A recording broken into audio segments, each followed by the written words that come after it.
So hello, everyone that's joining us. This is James Brown with the STEM Education Coalition. We're going to leave a couple minutes for everybody to get in and get comfortable, and then we'll get started.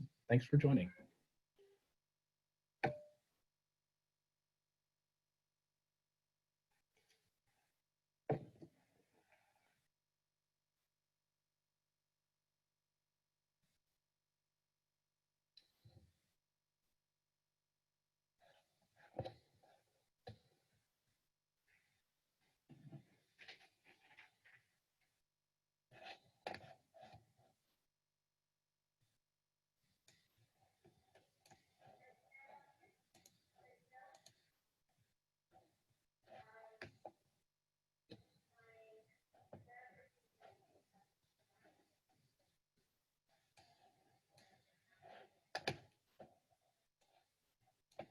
All right, so welcome everyone. I'm James Brown. I'm Executive Director of the STEM Education Coalition. Thank you for joining our briefing on the STEM workforce and how changes due to COVID are impacting both the current and the future needs within the STEM education world and within the workforce in particular. So we've got a very nice, diverse, broad panel of both industries and perspectives and regions of the country to try and shed some light on what we've learned over the last 6 months in the STEM workforce. And one of the things I've certainly taken away from this past 6 months is I think COVID has accelerated a lot of trends that are already underway in the STEM education workforce. And then there's other things that we never expected that we're seeing as well. So we're hopefully going to cover all of that during the course of the next 45 minutes. Before we get started, let me just quickly thank the sponsors of today's briefing. That's Education Development Center, the National Council of Teachers of Mathematics, the American Society for Engineering Education, Universal Technical Institute, the American Chemical Society, and the Society for Women Engineers. So with that, I'm going to turn the program over to Allyson Knox, who is, excuse me, is Senior Director of Education Policy with Microsoft. Allyson, you have the floor.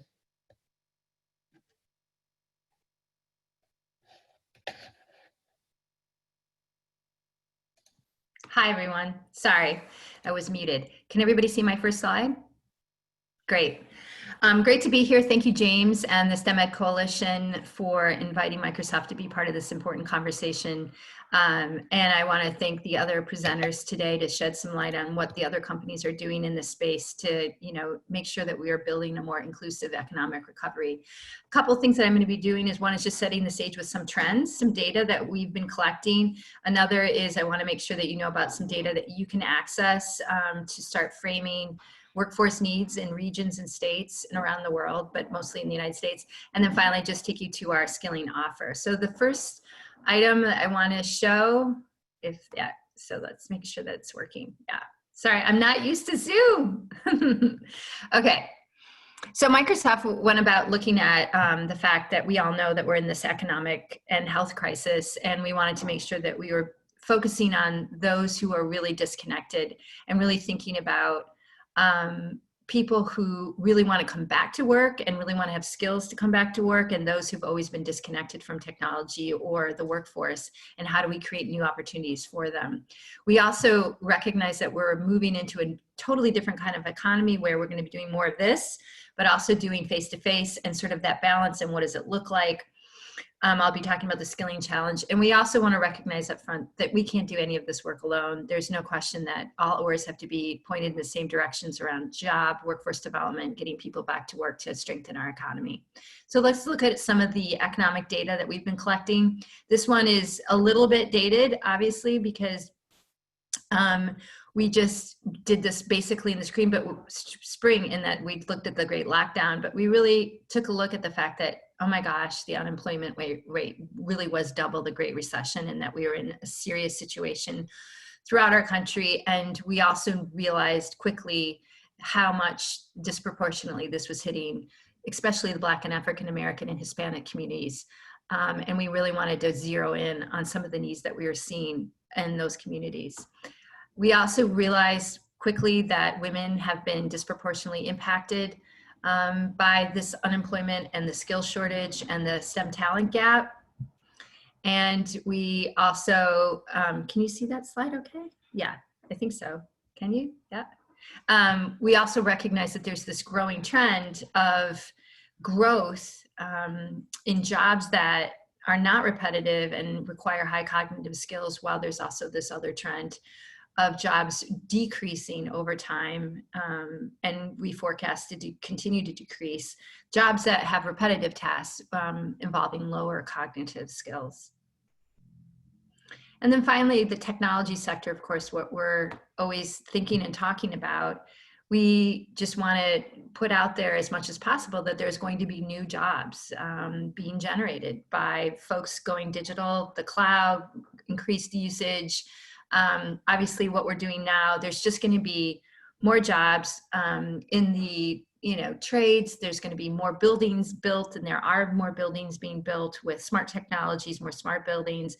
Manufacturing, obviously, we all know, is moving more and more to advanced manufacturing and increasingly dependent on great technology. So there's just more jobs, more growth in this sector, and how we need to keep folks focused on the jobs of the futures and the trends of the future.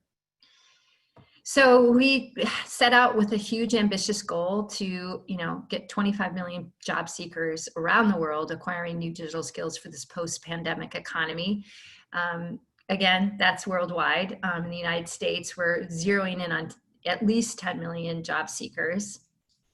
And we're really focused on making sure that all the assets that we have at the company, so we have LinkedIn, we have GitHub, we have all the things in Microsoft Learn, and our certifications, our industry certifications. We wanted to bring them all together in one curated experience for a user focused on the job seeker. And Satya Nadella, our CEO, and our president, Brad Smith, launched this offer on June 30th of this year.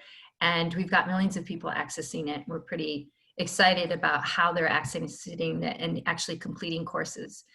And we have three major areas that we're focused on for ensuring that policy is heading in big, broad areas that I think many people already agree with, making sure that individuals have the digital skills that they need to compete, making sure that employers have incentives to offer training and upskilling, and then making sure that data is being put to use in innovative and strategic ways.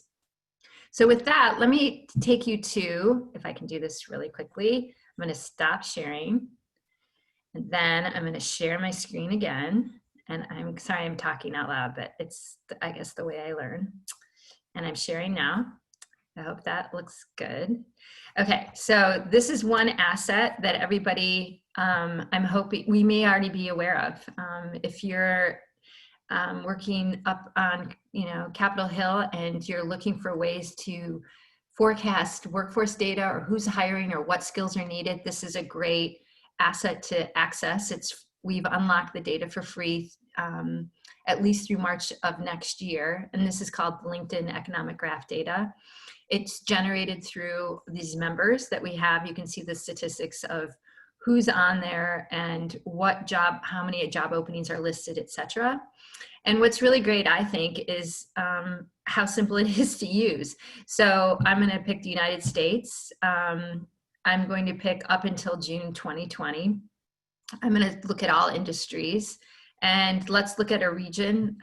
Let's look at Baltimore, Maryland, and we will immediately get who is hiring and their rate, the jobs, the types of jobs that are available.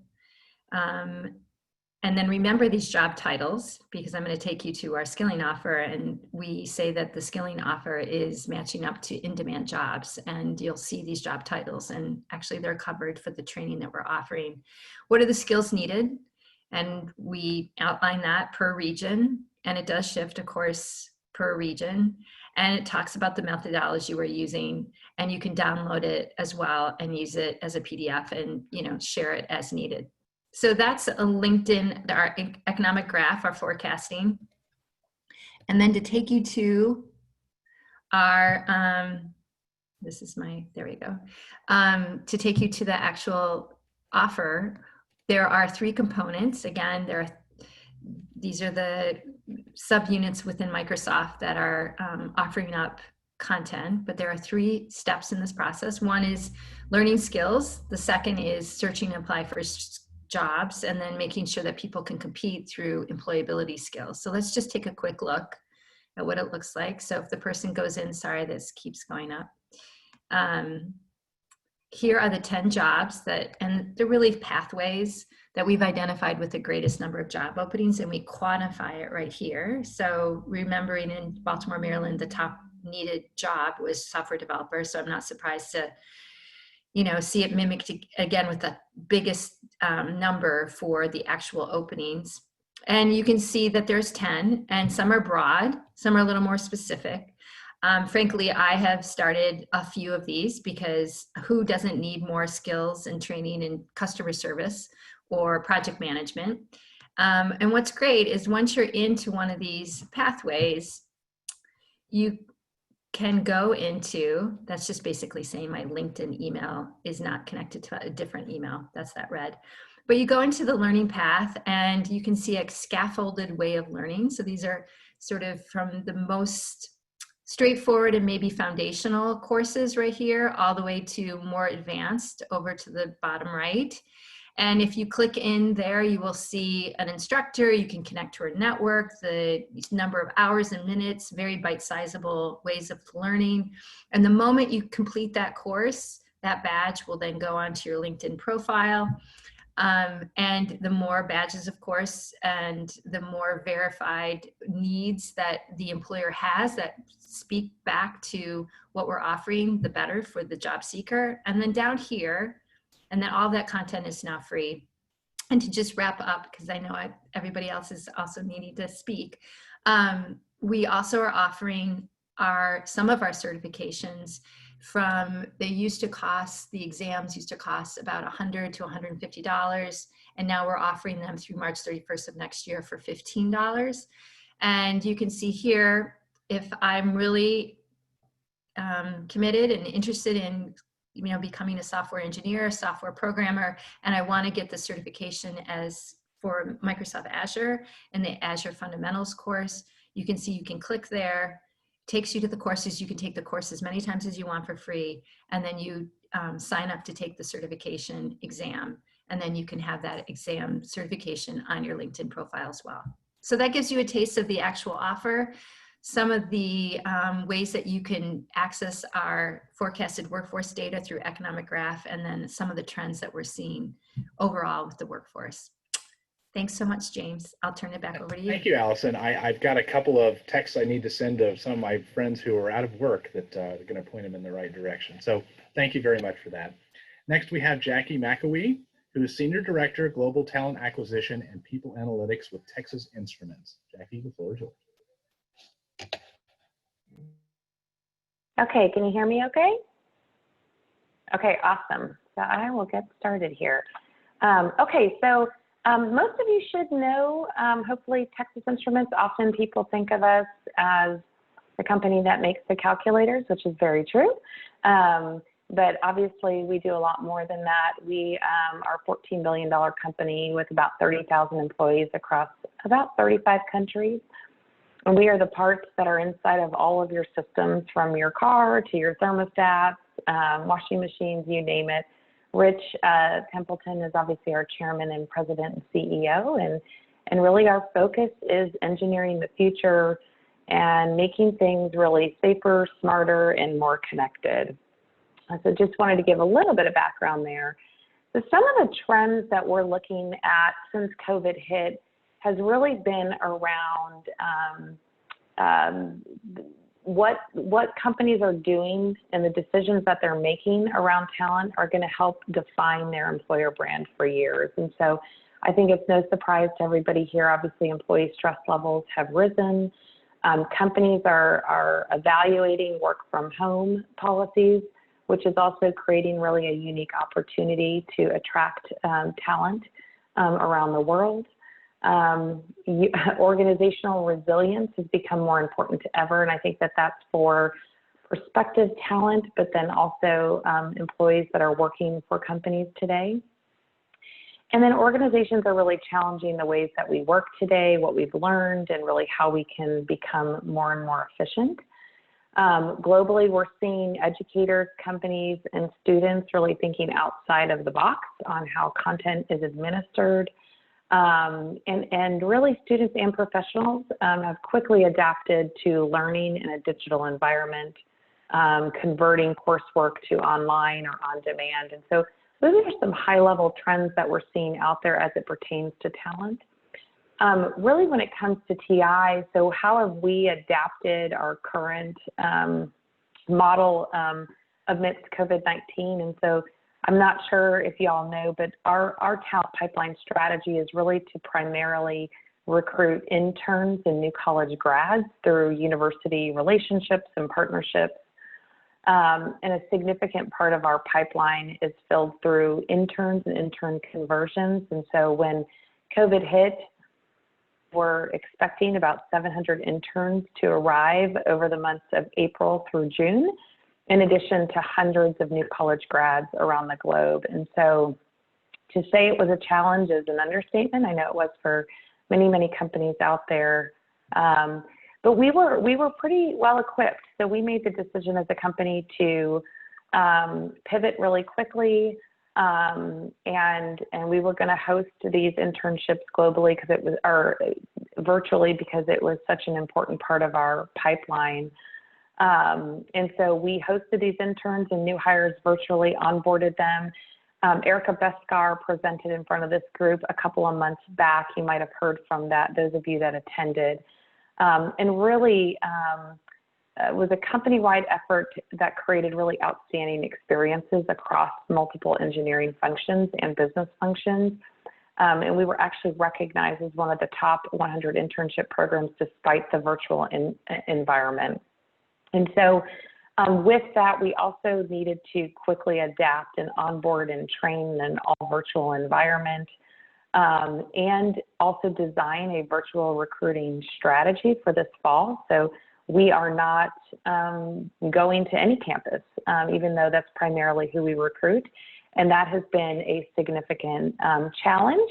But so far as a trend, we've really not seen an impact on our ability to recruit. We were able to actually convert more interns to hire than we did last year. So that was really exciting. And in fact, the experience was quite rewarding because we were able to really create incredible experiences for some of these students.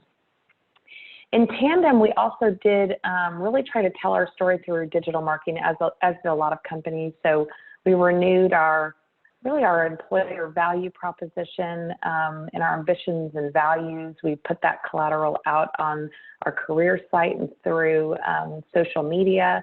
We're leveraging the success of the virtual internships, and really the thing that came back and what we heard from students and our engineers the most was that the work that they were doing was real work, even though it was in a virtual environment.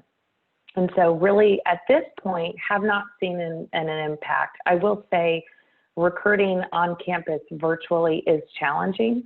You know, it's hard to get your talent selectors to want to sit in an event for 8 hours where they used to got to go to a great event and interact with people. So that has been a little bit challenging, obviously technical difficulties, but we're not seeing an impact to our pipeline as of yet. And so what we have seen and what we do see in some of the data and research that's out there is obviously there were a decent number of STEM students that delayed enrollment this fall. So that is something that we believe could have an impact of or delayed graduation. Globally, countries are continuing to invest in STEM research and educational programs. Specifically in Europe, we did see hiring slow in STEM education, but STEM education quickly adapted to the virtual environment. Places like China, where we have recruited talent in a very in-person experience previously, have been just accelerating the engagement through social media platforms, video interviewing. Now, we do see, specifically in China as an example, candidates are opting out. It's already a tough talent market, but they are opting out and preferring to go with some local companies versus multinational, or want to stay at their current companies due to potential instability due to COVID. But right now, no impact to us so far. I would say that the need for STEM talent remains. Some things that we are seeing out there is companies are evaluating, obviously, work from home. This could potentially create a competitive advantage for us to reach talent that might not be exactly where our headquarters are located around the globe. And we've seen some competitors slow hiring, so that could potentially create an opportunity for TI. What we don't know, obviously, is just the impact of the virus on schools and causing students to fall behind. I think we're waiting to see what testing is going to tell us. And will there be fewer STEM grads because of COVID-19? Those are things I think we're still trying to look at. And so far, it's been a dynamic experience, to say the least. And we're trying to stay as close to it as possible. But I will say our college pipeline strategy has served us very well in this current environment. Okay, that's what I have for you. Thank you so much, Jackie. So now we're going to turn to Ryan Goertzen, who's Vice President for Workforce Development at AAR Corporation. Ryan, the floor is yours. Great. I'm going to put on a slide here for everybody. So thanks, James, and just want to give you a little bit of a flavor of the aviation business really prior to COVID-19. And I want to step back that direction. I work for a global aerospace company, AAR Corp, out of Chicago, Illinois, and we have large maintenance, repair, and overhaul centers throughout the country. And in February of this year, we had about 200 to 250 openings for skilled aviation maintenance technicians that we just couldn't fill. And we were one of hundreds, if not thousands, of aerospace companies that were struggling to find this skilled labor. And then March happened. And so have at AAR, our CEO, John Holmes, brought me into the company in August of 2018 because he saw workforce as being an absolutely critical component of our business, and the fact that we did not have in aviation the pipelines that we truly needed into middle school and high school programs in particular, as well as the 181 aviation maintenance schools that are in the country that funnel students into these kind of programs and then create the talent that the aviation and aerospace industry needs.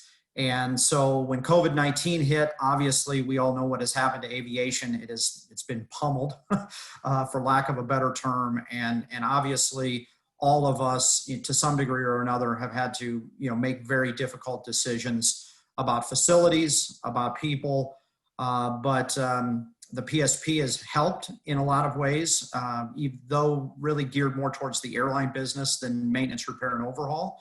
We were able to take care of some of our employees because of the dollars that were provided. But what we're seeing today is, and the conversations that we're having today is, we know that there's going to be a recovery. And that recovery, by some estimates, is a couple of years. We've seen it even as long as possibly 4 years. But one of the things prior to COVID-19, the industry was really starting to come together finally around educating folks around what are careers in aviation. These are six-figure careers as maintenance technicians, as leaders within an organization like AAR. You obviously don't start there, but there is a very solid progression towards a six-figure career, and we needed to do a better job in the industry making that happen. So, Boeing each year puts out a report. You'll see on the left-hand side of the screen, 769,000 technicians were needed globally, 193,000 just in North America, and we were creating about half as many technicians as we needed out of this pipeline. And so, as we work with our airline partners today, yes, it's a little bit slow, but we are actually seeing in our facilities an actual uptick in the amount of people we're hiring back off furlough. A good example is our Miami, Florida facility, where we went from about 900 people down to about 400 people, and now we're going to be back up to about 750. And that's indicative of the fact that the airlines, though they're waiting for a vaccine and they're waiting for public confidence to come back, they also know that we got to get our airplanes into maintenance so that we're prepared for 2021. And so we are kind of doubling down on a lot of the initiatives. We have a very good skill bridge program through the U.S. military that we're seeing. We're adding military bases. We added one at Fort Carson in Colorado, another one at NAS Jacksonville to keep the pipeline coming. And we won a really neat grant with the Lumina Foundation to just kind of talk about just the importance of credentialing, shorter credentialing programs that can help add to, especially people of color and underrepresented populations in aviation that have never seen aviation as a pathway. We're spending a lot of efforts in places like South Chicago, where we've started a really neat aviation sheet metal program. Tomorrow, we're actually working on an associate's degree pathway program through that college. And so we really see just in the aviation sector at AAR, the real need, as you can see on the right, this deficit. If it's even sort of true, right?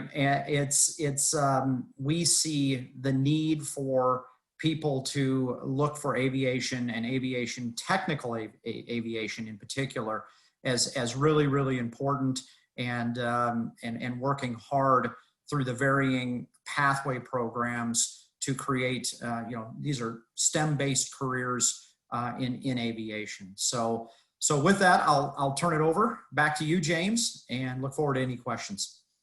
Thank you so much, Ryan. Very much appreciated. So our next speaker is Kara Monroe, who's Provost of Ivy Tech Community College. Kara, the floor is yours. Thank you, James. Good afternoon, everyone. I want to build on what my colleagues have said to you today. First, starting with Jackie. We have, as have all colleges and universities across the country, shifted our education strategy to adapt to COVID. And I'm going to share one image with you as I speak. That should be showing on your screens now. And this shows what Ivy Tech's strategy has been to meet the educational needs of our students through COVID. If you think about instruction in sort of percentages, about 10 to 15% of our education is still being done in formats that meet on campus. Those things like Ryan's aviation sheet metal and programs like that, where students need to complete hands-on activities that cannot be done or simulated easily in a virtual environment. So those are our traditional, some of our blended environments. And then a new format that we accelerated as a result of the pandemic called Learn Anywhere. Learn Anywhere is designed specifically for that adult learner who is trying to balance homeschooling their children and e-school and a job perhaps as a frontline worker where their schedule is going to change dramatically from week to week. Learn Anywhere allows that student to choose from week to week whether they go on campus face-to-face or they are online or virtual if that fits their needs. Ivy Tech was very lucky that we were able to build on a very solid foundation of delivery methods. We are one of the largest online education providers in the country with about 30,000 online students every semester. And we're now supplementing that with virtual classes as well. And we know from our faculty and our staff who are doing this work every day that we will very much see those trends continue past the pandemic. While online has been a part of our environment all along, we will certainly continue to see that grow after the pandemic. We are challenged, as Allyson spoke to make sure that we're recruiting students who are from underserved and underrepresented populations, particularly Black and Latino students, as well as rural poor students, because they have been challenged significantly by internet access and lack of technology access. We've been very lucky to partner with donors and others in our communities, as well as state government and federal entities to provide laptops and to provide hotspots to students. But we have a lot of opportunity to continue to expand that network access across the state. As we look at the enrollment trend, something that's interesting, thinking about the needs that Ryan and Jackie and Allyson all spoke to in the employment trends, Higher education typically in times of great unemployment sees a massive rise in enrollment, and we are not seeing that at all in this pandemic. A study just released today by the National Student Clearinghouse shows about a 2.5% drop in enrollment nationwide, and that's impacting community colleges at a much higher rate. And what we know is that that is where those students from those underrepresented populations tend to at least start their education either before entering the workforce or going out into their four-year institution. We have tried to do a lot of things to draw folks in. We are currently recruiting to unemployed individuals for opportunities to earn free and paid for certificates in high demand, high wage fields like all of the STEM fields: welding, biotechnology, medical assisting, certified nursing assistant, as well as a lot of the information technology certifications and certificates that Allyson spoke to. So we're trying to do our part to make sure that we keep that demand high, and also to keep those education pathways short for individuals so that they are able to see a real credential that actually leads to change in their workforce and in their life very, very quickly, and so that they're able to adapt as soon as the pandemic ends. And I think Ryan used the term public confidence returns in the way that we do our work. So we're doing what we can to try to make sure that we're preparing students and getting them ready to go back into the workforce as soon as that demand increases. But we know that this is a long road ahead of us, and we have a lot of opportunity to serve underrepresented populations better through all of this work that we do together. I look forward to any questions. Excellent. Thank you, Kara. So our final speaker this afternoon is Kevin Edwards, Chief Diversity Inclusion Officer at Bechtel. Kevin, the floor is yours. Thanks, James. Yeah, I will say, just to kick it all off, there's a lot of intersections between what everyone talked about initially and what I will touch on. I think the first piece is, when we think about how has COVID impacted recruiting and retention of underrepresented students, we think of impacted as negative. And I think I will share a couple things that are kind of negative and positive from that perspective. But to start things off, whether it was COVID or not, we all, as in the industry and organizations, have significant gaps in regards to recruiting and retaining diverse talent and talent in general. So, even prior to COVID, for us to really close some of our gaps for our Black and people of color, as well as our Latino colleagues, has been a struggle. And I think it really is associated with having the right partnerships and so forth. And so we've made some adjustments in regards to our partnerships and our university partnerships as well, and trying to do some things a little bit different.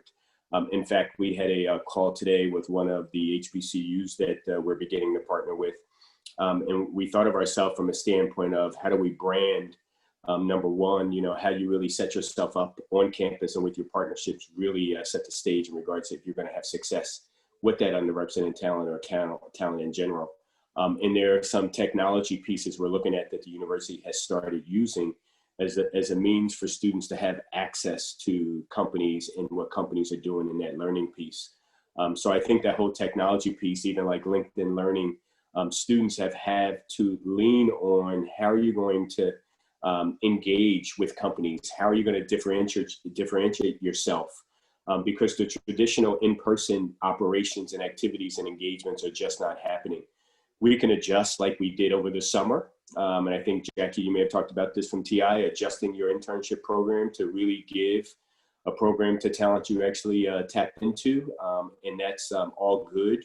But now that we're not going to be on campus, how do we actually broaden the reach in regards to getting in touch with students, and how do we provide platforms to help students kind of get a clip in regards to what we look like and what we can offer from that standpoint? Because I think that's half the battle in my area. For us to retain underrepresented talent, we need to make sure that talent can actually see a future with us. Could they see themselves with us, right? Do they feel like they can belong? And we're doing some significant things and really trying to change our culture. We're a project organization. We're project life, profit and loss is based on delivering something to our customers. So there's a whole life outside in the field versus a whole life out in our office, in our home offices.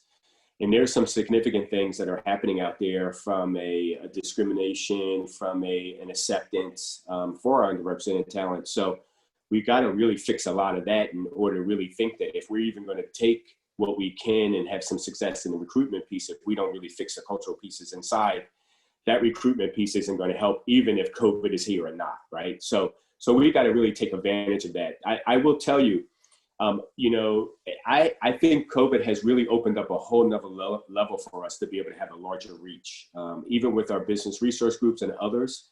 I've really been trying to chime in and our university systems, our university relations program and all of that, get them really acclimated to like broadening the scope in regards to how we look at things. Because I think this is somewhat a blessing in disguise in some way. There's so many things that we can do now in regards to engaging more at once and making sure that we can bring people along. Now, like engaging is a little bit different in the COVID and the virtual environment because you got to do some things different to make sure people feel like they're part of it. But even at the university level, I don't think anyone has really sat back and said that there's going to be a significant disadvantage for us now that COVID is here. We actually got to do something virtual. You got to look at it from a standpoint of really opening the door and creating a different model for yourself, because when we get back to some normality, having that hybrid approach is really going to allow us to do some things that are different, right? To do, you know, there's going to be a piece of the that group, whether underrepresented or not, who like in person, and there's another piece that will excel from a standpoint of a virtual. And I think there's a blend, even for us, from a standpoint of how we set ourselves apart as partnerships allows us to really set a whole different plan. You know, I will tell you, when we had our internship program this summer, and I'll hint at something about this from an underrepresented piece, I really thought, oh my God, what's going to happen? Yes, we're going to have one, but I just remember how we implemented our internship program from the past. And you know, I've had internships over the years, and you typically have interns that are working on projects for you in a smaller group, and you try to make sure they have access to other areas. But I saw something that happened differently in our internship program. We had to be more strategic about what do we do. And I heard someone else talk earlier about they had real significant projects that they were working on, but they actually worked on projects for all of the different business areas in our company. So they really got a deeper breadth. And I remember when I was speaking to the interns in the particular platform on D&I, one of our underrepresented interns who participated said, man, in this virtual environment, look how diverse the pool is. And I sat back and I said to myself, man, it's not that great. But if you saw something different, right? If you saw that there was a brighter piece, you felt a little bit more excited about seeing someone that looked at you, that began a whole new opening in regards to how we can look at this from a standpoint of a D&I perspective. So I really felt that it's been really positive in a lot of ways and different. And I'll finish on something I think someone touched on, the whole teleworking piece. Our company hasn't been really sold on us being capable to deliver to our customers by working from home. And this has really changed it. You know, we have really been able to deliver to our customers and so forth. And I heard one of our executives the other day in a meeting I was in say, this could be the opening for us to really go tap into underrepresented talent that we potentially could not have gotten before, even from an EPC perspective. We do know that there's underrepresented talent out there. The ones that are not even in collegiate, they're in that STEM, they're in high school, they're in middle school, that have access issues. And access issues preventing you from really being able to have an opportunity to get into a STEM environment and really be capable and have that support system. Students that are underrepresented, when they get on campus, they have a support system. They're not on campus now, some of them. So where's that support system, right? And I just think that from that perspective, we will be able to tap into talent in a whole different level. We would be able to mitigate some of the access issues that the talent who's been diverse have had. And now we can sit there and say, we can open up the floodgates, because now we're not requiring for somebody to come to an office or move to a location that they can't afford, or they can stay in a community and broaden that. So I just think there's been really good things, as well as things that we as organizations have to adjust to. So for me, I've just looked at it as the glass half full, and I think our organization has too, and it appears that everybody else on the call today has done the same thing. So I will finish with that, James. Over to you. Thank you very much. So let me ask a couple questions, and we have got a little bit of time for some discussion here at the end.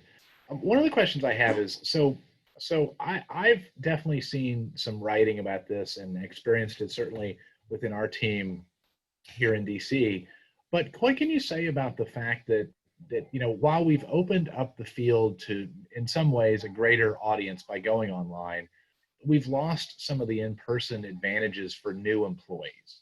You can't stop by somebody's office anymore and say, how's it going, right? You have to make an appointment, or you have to find some other way to interact with them that's a little bit more formal, and that can limit the mentorship and the induction experience for new employees, new people who haven't had a chance to get together for happy hours and haven't had a chance to enjoy a cup of coffee or some of those other things.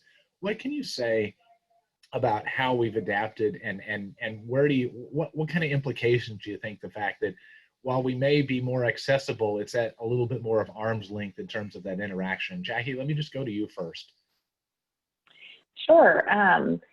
So that, I think, is a real challenge. I heard it more in the beginning because TI is such an environment where people are whiteboarding and innovating in rooms together. There's so many parts of what we do and how we co-locate together that is all about collaboration. That felt that we heard a lot of that in the beginning. And then I think it kind of subsided a little bit because more and more folks became more and more comfortable with it. But there's a lot of new things that we're doing. There's more diversity events than we've ever had, right? Where we, in lieu of things that have happened, but also because our college students are saying it's important to them. So there's been tremendous amount of scaling of events where it would have not got the participation it would have gotten before because you had to go to a different campus to get to it. Or so we've seen that. We have groups coming up with creative ideas on how to get folks together around the globe in circles. In my own organization, we have TA circles where we're just doing kind of informal grouping.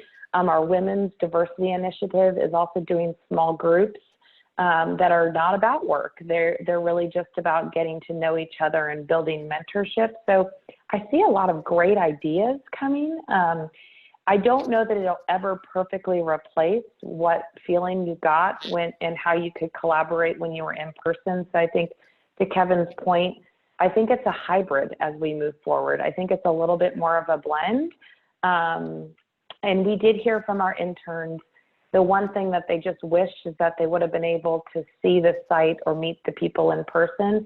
But for the most part, heard it more in the beginning, and I think we're getting better at it every day. Thank you. Anybody else with views on that question? James, I'll tap in a little bit. I struggled with that initially at first. I think, Jackie, you have a point.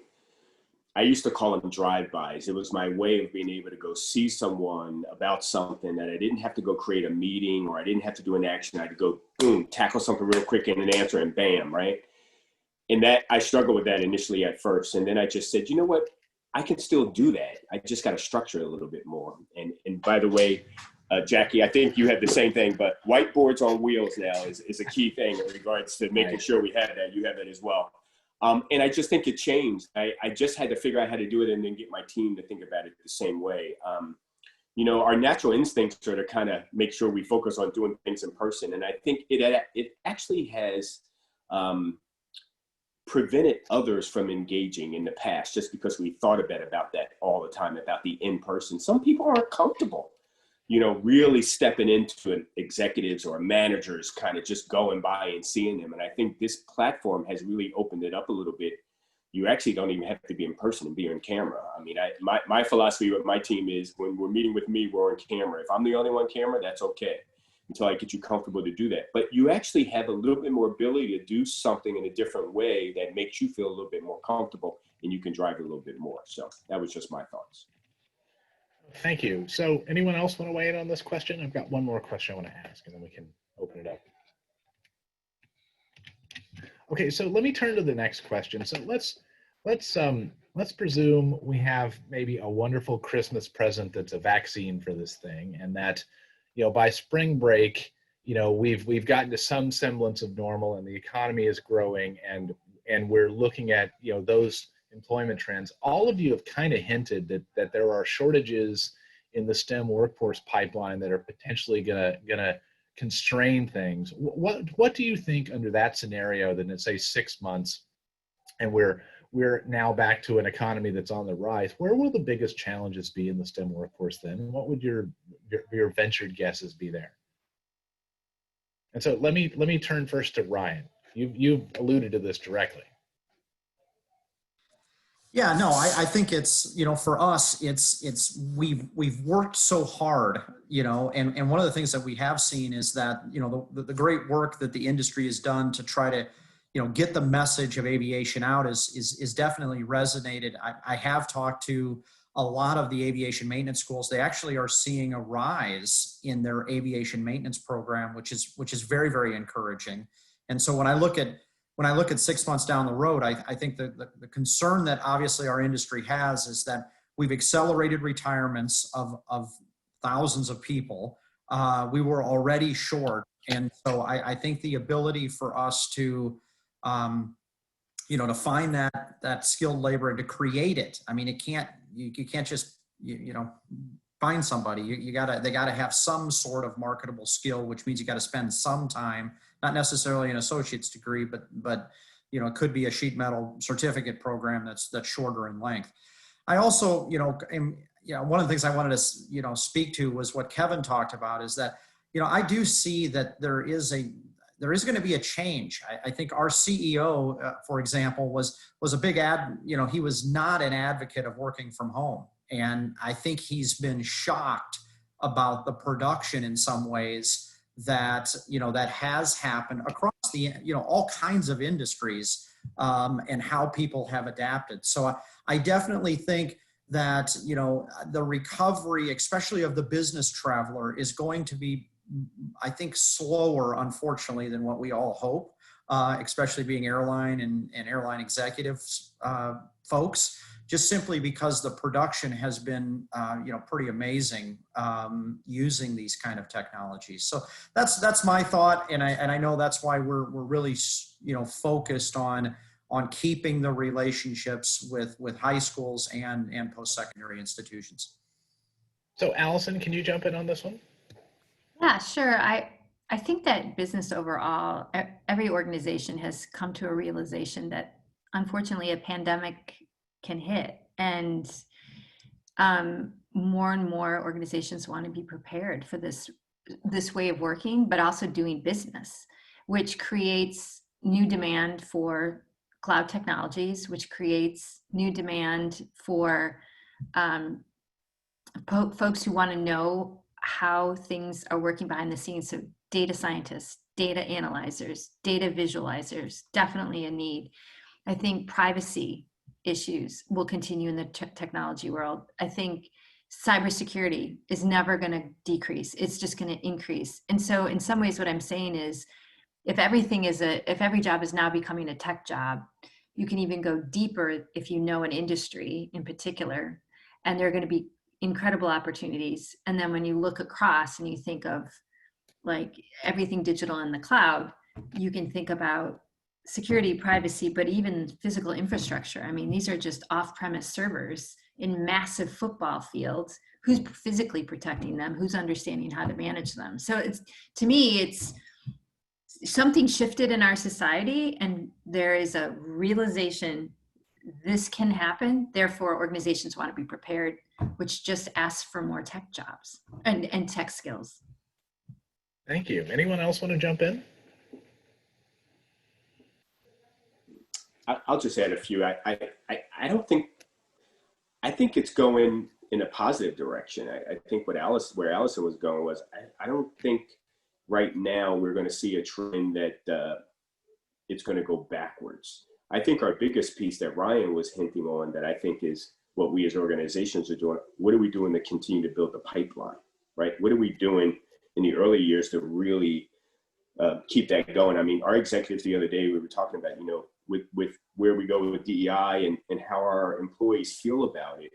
We correlate that to, look, we go out and we do the good work of making sure in STEM, the K-12 piece, we do that good work. We don't do that good work because we feel if we're doing it and they all got to come and work for Bechtel. We don't do it because it's all about Bechtel. We do it because it's about the industry, about the growth, and about us building our global footprint from a standpoint of being a leader in STEM. That's why we do it. We want more in that area because we know how important it is.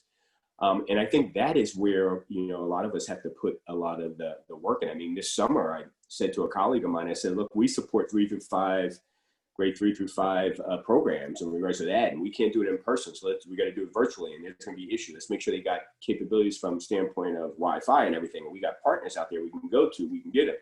And then I said, well, what about 6 to 8? Let's do it for 6 to 8. We got some partners together. We did all of that. I just think the future is bright. The issue is tech talent is being used in broader scopes now, outside of what we traditionally see, TI and aerospace and all of that. You got the financial industry that's tapping into our talent now. So we're competing with the banks and all of that talent for engineers and stuff. So it's just amazing. I just think it just causes us to really build a larger pipeline if in fact we all come together and make it happen. So. That is a perfect last word, Kevin. I really appreciate that. So let me thank our panelists and thank our audience, and look for our next briefing at the end of October. And we will talk to you all again soon. Thank you very much. Thanks, James. Thanks, everybody.